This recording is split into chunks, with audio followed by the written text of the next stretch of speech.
ازيكم؟ النهارده جايين في اول حلقه لينا في اكشن فور ميديا في شجع صحابي.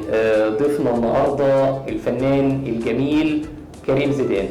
انا بسميه العالمي، هو عالمي بجد. انا كانت معرفتي بكريم زيدان بدات من برنامج الدوم. شفته كنت واثق من نجاحه جدا. الفنان حميد الشاعري قال عليه كلام روعه. كريم زيدان. والمحافظة دمنهور بحيرة. دمنهور بحيرة. يلا اتفضل.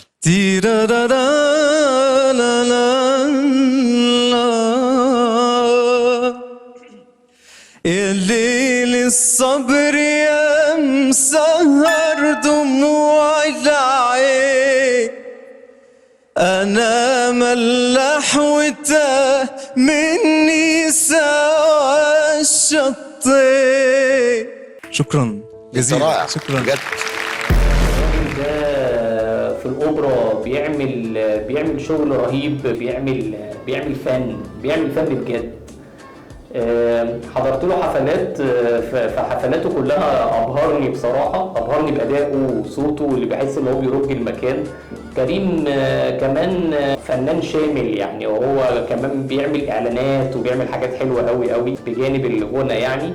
الراجل ده تعب قوي عشان يوصل اللي هو وصل له ده، وما اكتفاش بكده. كريم عمل اغنيه رهيبه رهيبه رهيبه رهيبه اسمها بطلنا الجد، من كلمات الشاعره الفنانه هالة الزيات. هالة عامله شغل كتير قوي وشغل حلو قوي، هنتكلم عنه وهنعمل حلقه ليها مخصوص، لان هي داخله يعني في مفاجأة كده مش هحرقها دلوقتي، خلينا نتكلم عليها في الحلقة بتاعتها.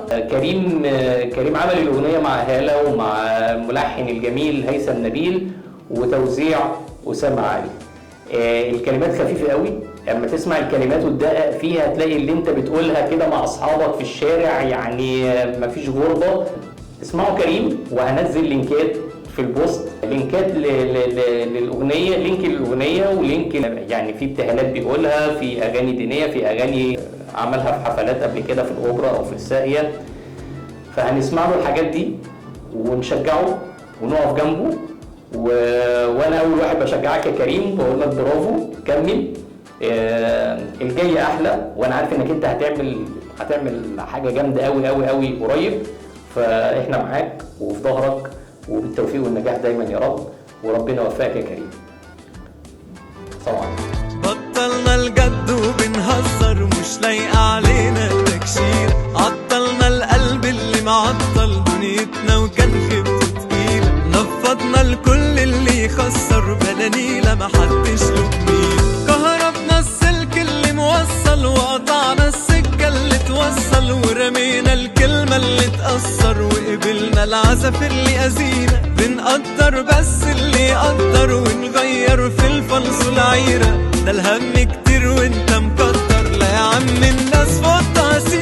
السلك اللي وصل وقطعنا السكة اللي توصل، ورمينا الكلمة اللي تأثر وقبلنا العزف اللي أذينا. بنقدر بس اللي يقدر ونغير في الفلس والعيرة.